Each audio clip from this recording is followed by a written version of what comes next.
for anyone that cares, I just want to update y'all that my jewel orchid from the Amazon unboxing video is getting its first new leaf. How exciting! Hey, what's up you guys? I'm Caitlin from Leave Me Alone Plants, and today I am here with my blue monster plant, which in my mind I call the Cookie Monster plant. C is for cookie. You may also know this plant by its more formal name, the Cereus Peruvianus. I'm sure that's wrong, but I'll put it in the title of this video so you can pronounce it for yourself at home. Now, I used to default to thinking that all cacti were cared for the same, but like so many of the cacti that we've talked about on my channel, this guy definitely has some special features to it. So if you either have this plant or if you are looking to acquire this plant, then keep on watching and I'm going to tell you guys how to keep him happy and healthy.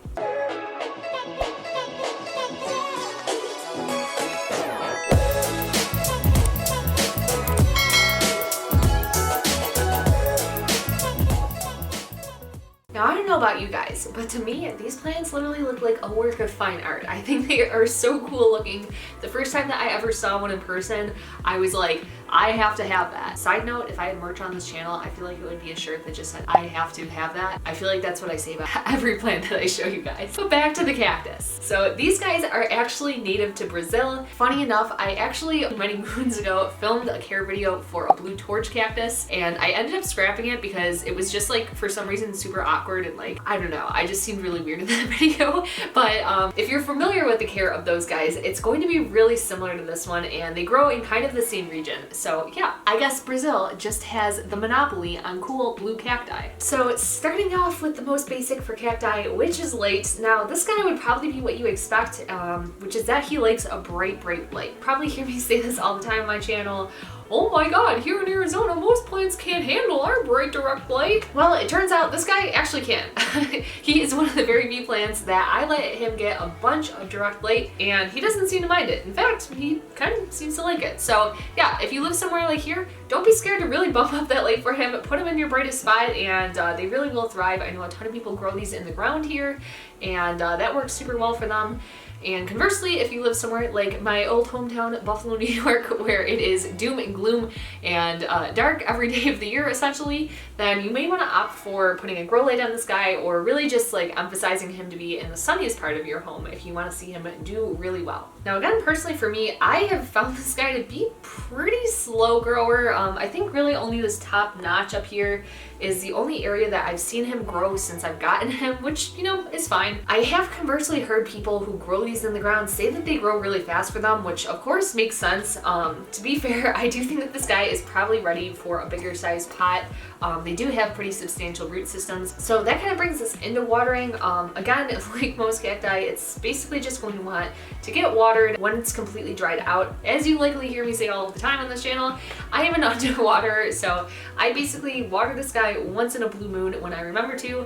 That seems to be just fine for him. He doesn't seem to miss it. Conversely, if you start to notice this base down here getting like squishy or discolored, probably maybe going in with a little too much water, so back off before this guy gets root rot. As for temperature, this guy is pretty easygoing. He can basically tolerate anything from as low as 20 degrees all the way up to like 120 degrees. So yeah, I don't really know too many places in the world that have that kind of temperature range. But basically, if you're somewhere in there, you're good for this guy. Again, you know, so many of the plants I talk about on here, like during the summer months, I basically have to bring everything inside because they can't tolerate the temperatures. But this guy's a trooper. He just hangs in there. He's like 120, no problem, bring it on. This is so bad, but the wheels are like turning my head right now of the next plant experiment. What plants will survive in my oven? Well, no, if we did that video, we'd have to include a golden pothos in there. Comment down below if you would like to see that plant experiment. What you just said is one of the most insanely idiotic things I have ever heard. Now, as for how big these guys can get, I watched a video and the lady had said that these guys get up to 50 feet tall.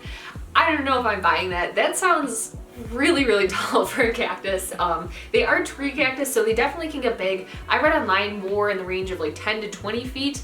although a 50-foot cactus with like a 5-story tall cactus does sound kind of crazy, especially these guys because they're so like weird looking. So yeah, I'm curious if you have one of these cacti, drop it down below how big yours is, and if you happen to have one that is 50 feet tall, please let me know because I would be so curious to see a picture. Now this one that I have right here, I guess if you want to call these like little knobs, or I'm not really sure what they're called, like kind of just the different formations on this guy are a little larger. They're not like super fine. However, I have had one of these in the past where the notches were really like wavy and uniform. It was actually pretty cool, and I had sold it to somebody else. I'll put a picture over here of what that one looked like, but again, these really can have a lot of variation. I believe I heard this in a video a long time ago about like the brain cacti, which are a version of the Cereus. I feel like I'm saying that wrong. I'll drop the spelling down here.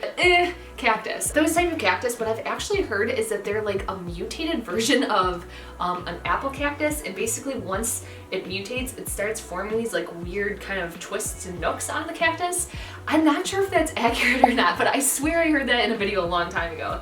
Please, again, comment down below if you can confirm or deny that point. I think the idea of having like a mutated cactus sounds so cool. Especially when these guys mature, they can get white flowers on them. They are kind of nocturnal flowers, so basically they like stay closed during the day, they open up at night, and then they'll stay open for a little bit into the daytime. But yeah, they bloom in the summer, so I guess if you have one of these, they're a little more mature and it is summertime, then keep your eyes out and see if you have any blooms coming onto it. Additionally, maybe if you live in an apartment like myself, or if you just have such a large plant collection that you don't have room for a 50-foot tall cactus, you may have actually noticed that you've seen a mini version of this in your big box store. I find that they're really common, the mini version. I'll put a picture over here of what they look like.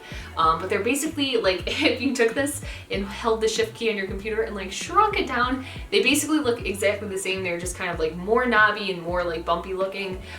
They kind of remind me of like a warty toad. So yeah, they're super cool in that version too. I don't personally have one, but I imagine the carrot would likely be very similar to this version. If you're interested in propagating these, you can absolutely do that. Basically, you are just going to want to take kind of a cutting of one of these offshoots. Once you make that cutting, you're going to want to let it callus up, and once it forms that callus, then you can plant it up in some cacti mix, some kind of soil, and let it root up from there. Looking around at these available on the internet, it seems like a lot of places that sell them, they actually sell them as unrooted cuttings, and it seems like people have a lot of success with rooting these. So if you're looking to maybe take a cutting from your friend, I guess good news is there seems to be a lot of success, and it seems to be pretty easy to do that. Finally, again, I was kind of reading through the genealogy. Is that the right word? I feel like that's not the right word for plants.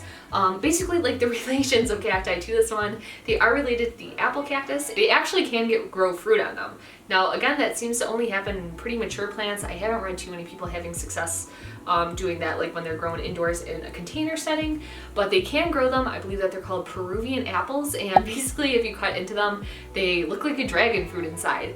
Now, I of course have never eaten one of these forbidden cacti fruit, but if you have, for the 15th time again in this video, drop it down in the comments below. I'd be really curious to know what they taste like. I tried to read about them online and nobody seems to have eaten these. I don't know, maybe they're just not like that tasty, so yeah, let me know. Well, that wraps up everything there basically is, I think there is to know about these cacti. But as always, if there was something I missed and you have questions about it, drop it down below. I will do my very best to answer it and get back to you in a timely manner. If you learned something new here with me today, then please hit that like button. It sure helps me out a lot. And if you watched all the way to the end of this video, then consider hitting that subscribe button. It also helps me out. As always, thank you guys for sticking around with me until the end, and I hope to see you in the next video.